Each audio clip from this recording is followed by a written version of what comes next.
show, we're going to have a conversation now that definitely could get a little awkward. And that is exactly the point. Our next guests are experts in one of the more difficult parts of growing up, puberty. New York Times bestselling author Dr. Kara Natterson and educator and writer Vanessa Kroll-Bennett join us now. They're the co-hosts of the Puberty podcast.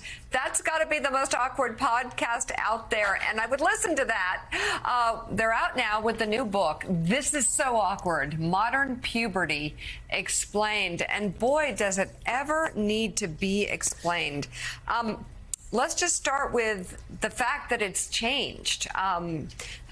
Vanessa, it's not 2 years, and it often is rather dramatic. So it lasts longer, it starts earlier, and it happens with the cell phone in hand. Vanessa and I talk a lot about how puberty begins earlier than most people think. It starts between 8 and 9 for the average girl and between 9 and 10 for the average boy. We also talk a lot about brain development, and we talk about how long it takes the brain to mature, to be able to send messages all around equally quickly so that different parts can be accessed just as effectively. And that takes until someone is in their late 20s. For some people, it's probably 30. And so the distance in time between when puberty starts and when the brain is fully mature and can consistently make good consequential decisions is 2 decades. Okay, so there's a million different things that we can talk about here, but I'm stuck on did you say 30? 30 years old? 30. Doesn't that explain everything about your 20s? Right? Yeah. Also, sexuality. There's different types of sex that are down and up, and I know that we've talked about this. Actually, even politically, in the age of Bill Clinton and Monica Lewinsky, we noticed an uptick in certain behaviors in high school, even junior high school. Now, what are they doing?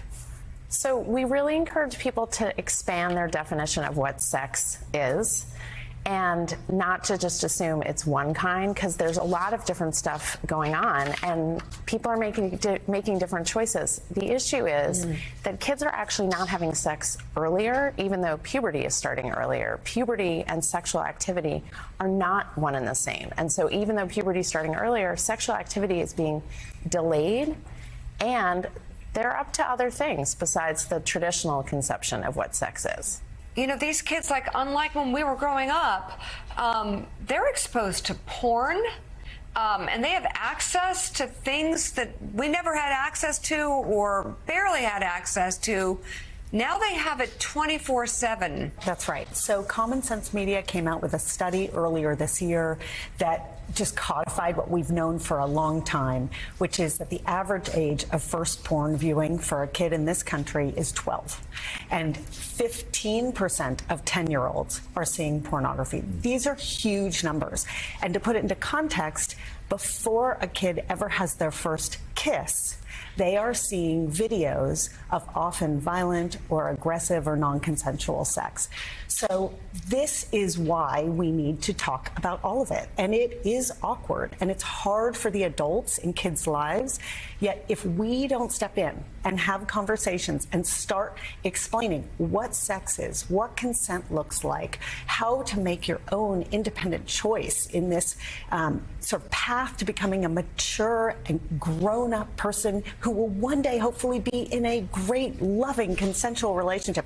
If we don't help them do that, then we're outsourcing it to porn online. So, Dr. Natterson, what are some of the other implications of this phone being in kids' hands all the time? Porn is one side of it. There's body image. There's kids who think, I'm having a meaningful relationship because I'm snapping with someone or playing a video game. What has the phone done to puberty? Yes and yes and yes.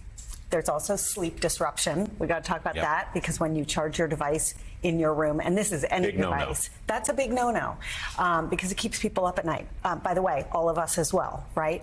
But I don't want to overly demonize the digital communication that goes on between people. We know the data is very clear that especially marginalized communities have built supportive relationships through social media. So if you talk to kids who are LGBTQ+, they will say that they have found community online in a way that they never could have found it in person.